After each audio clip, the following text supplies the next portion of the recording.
In the dusty hills of Montana, where the wind carries whispers of forgotten dreams and broken promises, there lived a man whose life was about to change in ways he never imagined.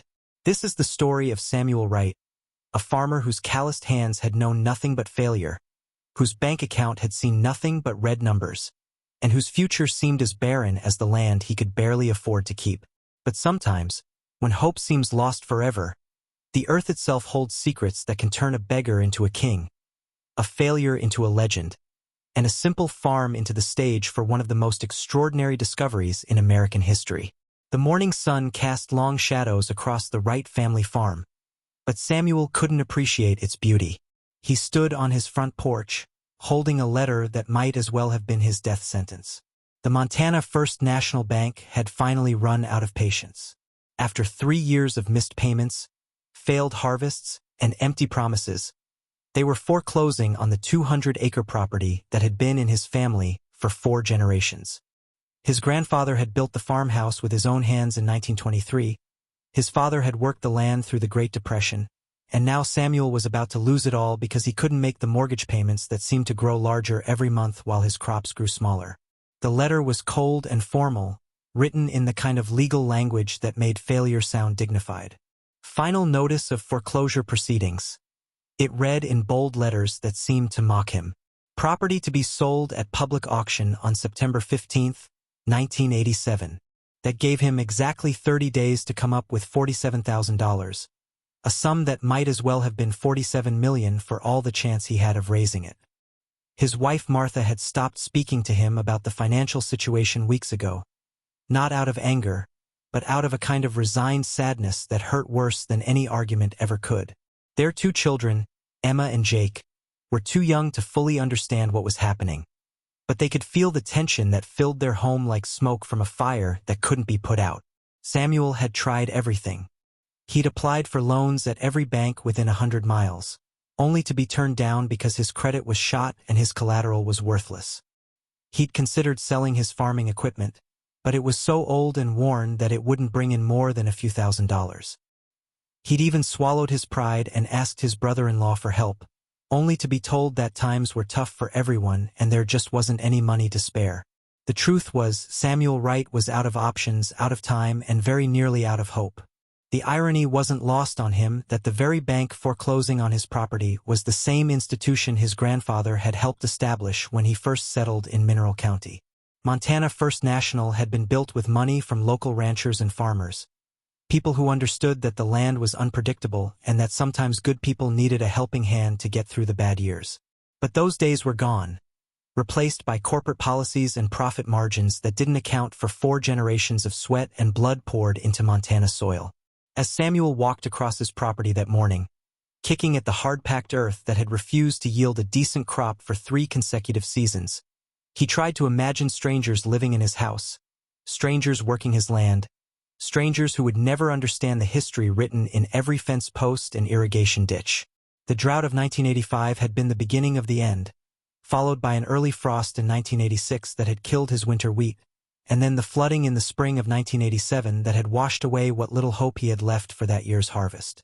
But Samuel Wright didn't know that beneath his boots, far below the stubborn topsoil and the layers of rock and clay that had frustrated him for so many years, lay a secret that would soon transform not just his life, but his understanding of fate itself.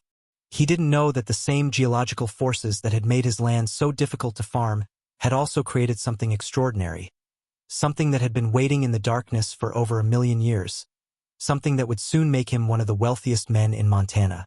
The day of the auction arrived with the kind of crisp autumn air that should have felt refreshing but instead felt like a funeral shroud. Samuel stood in his yard, watching as cars and trucks pulled up his driveway, bringing strangers who would bid on the remnants of his life. The auctioneer was a thin man named Bradley Harrison, who had the unfortunate job of selling family farms throughout the region as the agricultural crisis of the 1980s continued to claim victims. He'd been doing this work for 15 years, and he'd developed a professional compassion that allowed him to be kind without being personal, efficient without being cruel. Martha had taken the children to her sister's house in Billings for the day, unable to watch the final act of their family drama. Samuel didn't blame her. There was something obscene about the whole process, the way his grandfather's legacy was reduced to lot numbers and minimum bids. The farmhouse would be sold separately from the land, the equipment would go to the highest bidder, and even the old barn where his father had taught him to milk cows would belong to someone else by the end of the day. The bidding started low, as it always did. The house attracted some interest from a young couple looking for their first home, but when they learned about the condition of the plumbing and the age of the electrical system, their enthusiasm waned quickly.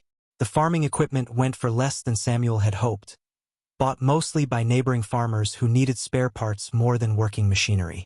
But it was the land itself that would provide the day's biggest surprise. When the auctioneer called for bids on the 200-acre plot, a strange silence fell over the crowd. This wasn't unusual, Samuel knew. Farmland was a tough sell in 1987, especially land that had been unproductive for 3 years running. The soil quality was poor, the irrigation system needed major repairs, and everyone in the county knew about the Wright family's struggles.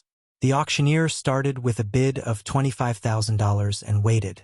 No hands went up. He dropped it to $20,000, then $15,000, then $10,000. Still nothing.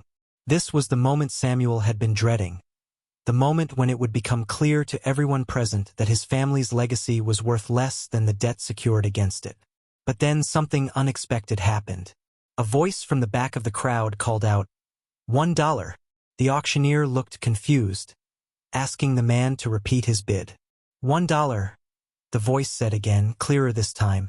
It belonged to Marcus Sullivan, a representative from Montana First National Bank, and his presence at the auction wasn't unusual. Banks often ended up owning foreclosed properties when no other bidders emerged.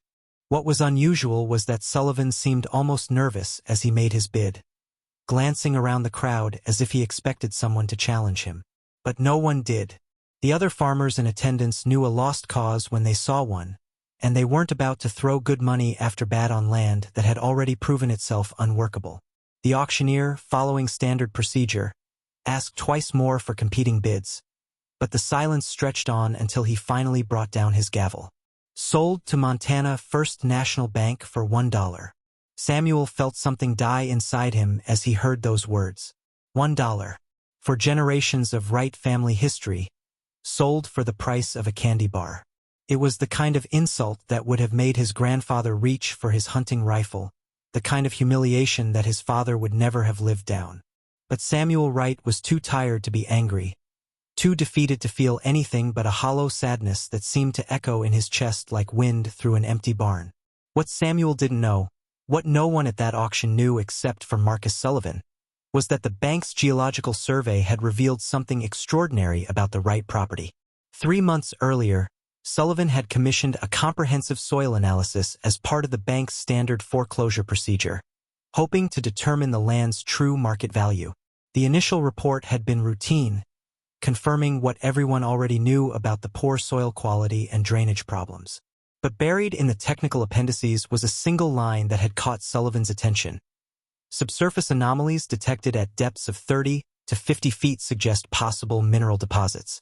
Sullivan had ordered a more detailed analysis, this time focusing specifically on the mineral content of the deeper soil layers. The results had arrived just 2 weeks before the auction, and they had changed everything. The Wright farm wasn't just sitting on poor soil, it was sitting on what geologists estimated to be one of the richest gold veins ever discovered in Montana, a deposit that could potentially yield millions of dollars worth of ore. Sullivan had kept this information strictly confidential, knowing that if word got out, the auction would attract mining companies and investors who would drive the price far beyond the bank's reach. The plan was simple. Acquire the property for as little as possible, then quietly begin mining operations under the guise of land development. The bank's lawyers had already confirmed that mineral rights were included in the property deed, meaning that whoever owned the surface also owned whatever lay beneath it. It was the kind of insider information that could make Sullivan's career, the kind of secret that could transform Montana First National from a small regional bank into a major player in the state's economy. But Sullivan had made one crucial error in his calculations. He had assumed that Samuel Wright would simply walk away after losing his farm, disappearing into the economic diaspora of failed farmers that had become so common throughout the rural West. He had assumed that a man who couldn't make his mortgage payments would lack the resources and the determination to fight back against a bank that had just bought his family's legacy for pocket change. He had assumed wrong. Samuel spent the days following the auction in a kind of daze, moving through his daily routines like a man underwater. He'd found temporary work at a grain elevator in the nearby town of Superior, loading trucks and cleaning equipment for $8 an hour, barely enough to pay rent on the small apartment Martha had found for their family. The children were having trouble adjusting to their new school. Emma in particular seemed angry all the time, lashing out at teachers and classmates who couldn't possibly understand what she was going through. Martha had found work as a waitress at a local diner, smiling at customers while her heart broke a little more each day. But Samuel couldn't stop thinking about the auction, couldn't stop replaying that moment when his life's work had been sold for $1. There was something about Marcus Sullivan's behavior that day that bothered him. Something about the way the bank representative had seemed almost eager to make sure no one else bid on the property. Samuel had been farming long enough to recognize when something wasn't quite right, and his instincts were telling him that there was more to this story than a simple foreclosure. It was Martha who suggested he talk to Rebecca Chin, a young lawyer who had recently opened a practice in Missoula specializing in agricultural law.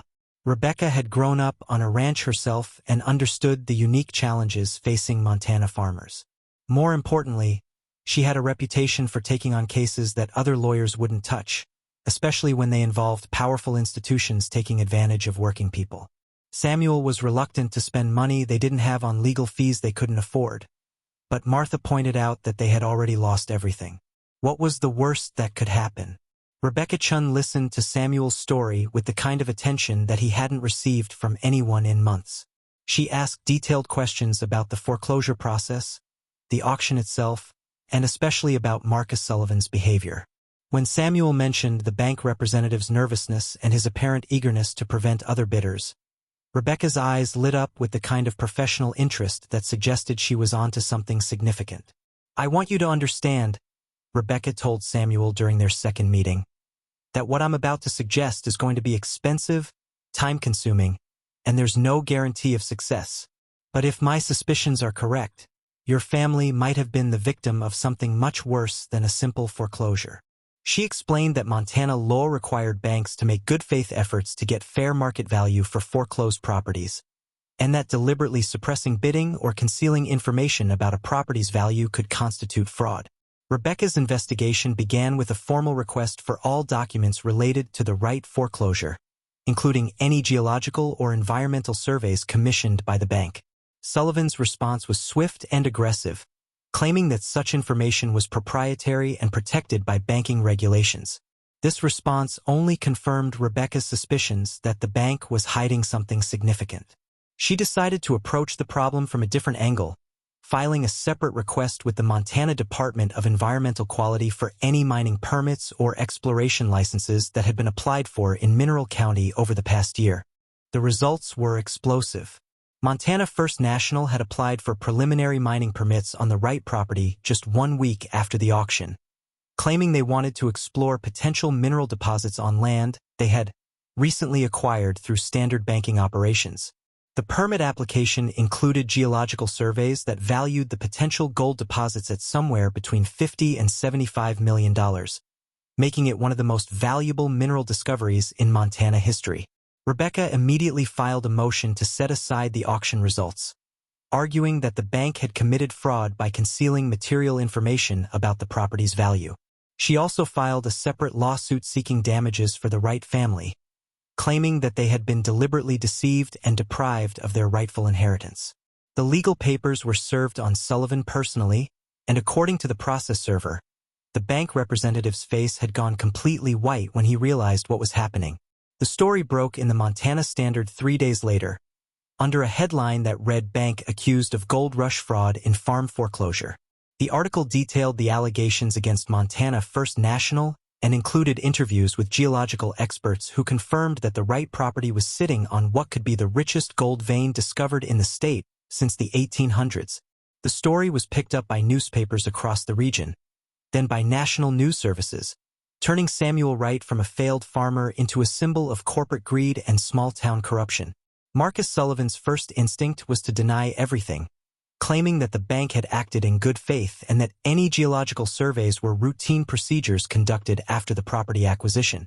But Rebecca Chen had done her homework too well, and the paper trail was too clear to ignore. Internal bank memos, obtained through the discovery process, showed that Sullivan had known about the gold deposits weeks before the auction and had deliberately structured the sale to minimize outside interest in the property. The pressure on Montana First National became overwhelming as more details emerged about their deceptive practices. The state banking commissioner launched an investigation. The FBI opened a case file looking into potential federal fraud charges, and the bank's stock price plummeted as investors realized the extent of the potential liability. But perhaps most damaging was the court of public opinion, where the image of a family farm sold for $1 while sitting on millions of dollars in gold became a powerful symbol of everything wrong with corporate America. Samuel found himself thrust into a spotlight he never wanted, giving interviews to reporters who wanted to know how it felt to lose a fortune and then discover it had been stolen from him. He tried to explain that it wasn't about the money, not entirely. It was about the principle of the thing, about the idea that a bank his grandfather had helped establish could betray 4 generations of trust for the sake of profit. It was about ensuring that what happened to his family couldn't happen to others. The legal battle stretched on for 8 months, with Montana First National's lawyers using every delaying tactic they could find. They challenged Rebecca Chen's right to represent the Wright family, questioned the validity of the geological surveys, and even tried to argue that mineral rights weren't included in the original property deed. But each attempt to derail the case only generated more negative publicity, and eventually the bank's board of directors decided that settlement was preferable to continued litigation. The final agreement was reached on a cold February morning in 1988, in a conference room overlooking the Clark Fork River in Missoula. Montana First National agreed to return the Wright property to the family and pay damages totaling $12 million. Representing their estimate of the family's share of the gold deposit's value. They also agreed to fund the initial mining operation, giving the Wright family a controlling interest in any gold extracted from their land. But the most satisfying part of the settlement, from Samuel's perspective, was the clause requiring Marcus Sullivan's immediate termination and the bank's public apology for their deceptive practices. The apology was published in newspapers throughout Montana, acknowledging that the bank had violated the trust placed in them by the Wright family and the broader community. Samuel Wright returned to his family farm on a warm spring day in 1988, almost exactly 1 year after he'd lost it. The land looked different somehow, not because anything had physically changed, but because he now knew what lay beneath the surface. The gold mining operation would begin in the fall, using techniques designed to minimize environmental impact while maximizing yield. Geological surveys suggested that the vein extended deep enough to support decades of profitable extraction. But perhaps more importantly, the Wright family's story had inspired changes in Montana banking law, requiring fuller disclosure of property information during foreclosure proceedings and establishing penalties for institutions that deliberately conceal material facts from potential buyers. Rebecca Chen, who had refused to accept any payment beyond her basic legal fees, was nominated for a State Bar Association award recognizing her advocacy for agricultural families. Martha Wright stood beside her husband on that spring day, watching their children play in the yard, where 4 generations of Wrights had played before them. Emma and Jake were too young to fully understand what had happened, but they knew that their family was back home, back where they belonged. The farmhouse needed some repairs, the barn needed a new roof, and the irrigation system still needed work. But these were the kind of problems that money could solve, problems that felt manageable after everything they had been through. Samuel looked out across his land, thinking about his grandfather who had built their home with his own hands, thinking about his father who had worked the soil through the Great Depression, thinking about the strange turn of events that had nearly cost him everything before making him wealthy beyond imagination. He understood now that the same geological forces that had made his land difficult to farm had also created the treasure hidden beneath it, that the struggles of recent years had been leading to something larger than he could have imagined. The gold was still there, waiting in the darkness 50 feet below the surface, but it would wait a little longer. Samuel Wright had his family back, he had his land back, and he had learned that sometimes the greatest treasures are the ones that were never really lost, just temporarily misplaced by people who mistook their true value. The Montana wind still carried whispers of dreams across the hills, But now those whispers spoke of justice served, trust restored, and a poor farmer who had discovered that sometimes the earth itself conspires to reward those who refuse to give up hope, even when hope seems foolish, even when the odds seem impossible, even when everything appears to be lost forever.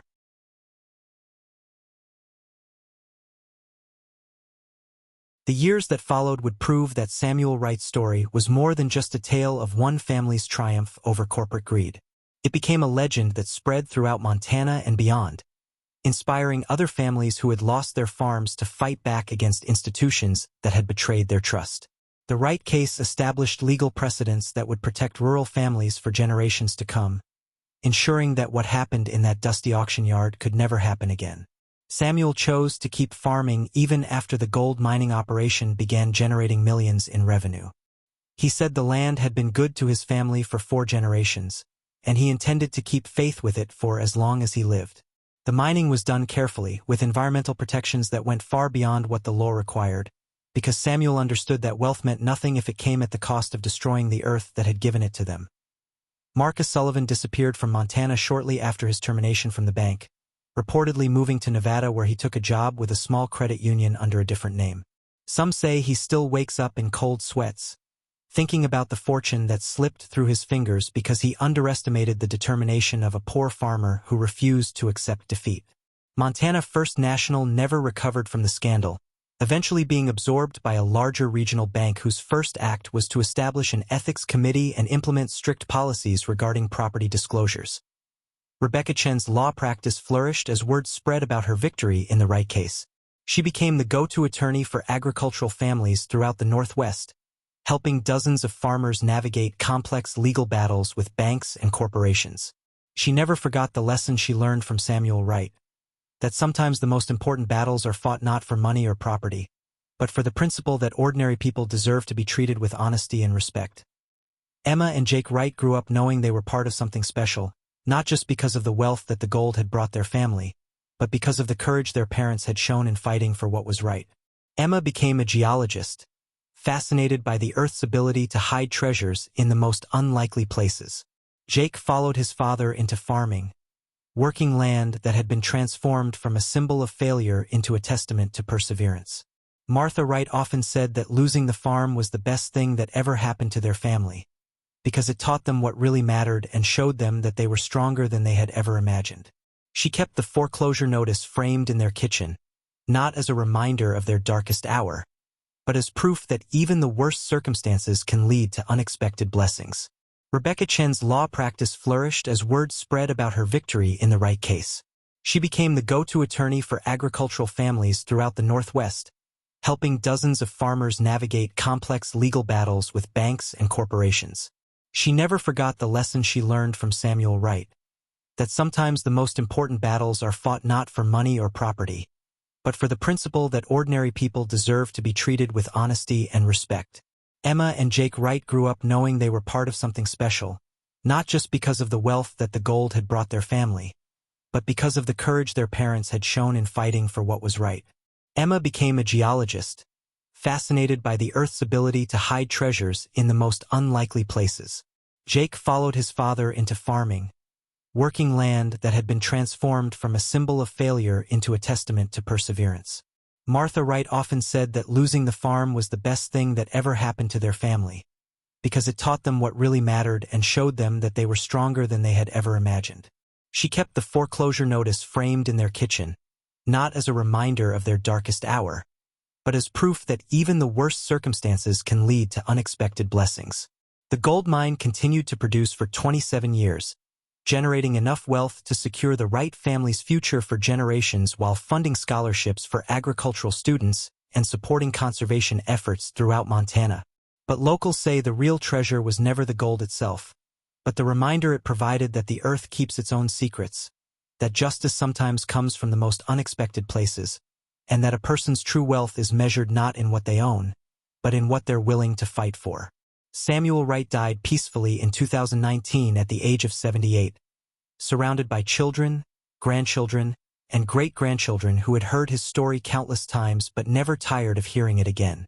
He was buried in the family cemetery on the hill overlooking the farm, next to the grandfather who had first worked the land and the father who had taught him that sometimes the most valuable things are hidden just beneath the surface, waiting for someone with enough faith to keep digging even when everyone else has given up hope.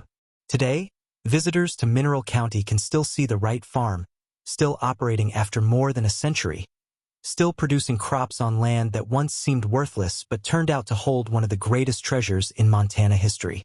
The story lives on as proof that in America, sometimes the poorest man can become the richest, sometimes the most powerless can defeat the most powerful, and sometimes a single dollar can buy justice, redemption, and the kind of ending that reminds us all why we still believe in the possibility of miracles hiding just beneath our feet, waiting for the right person to discover them at exactly the right moment.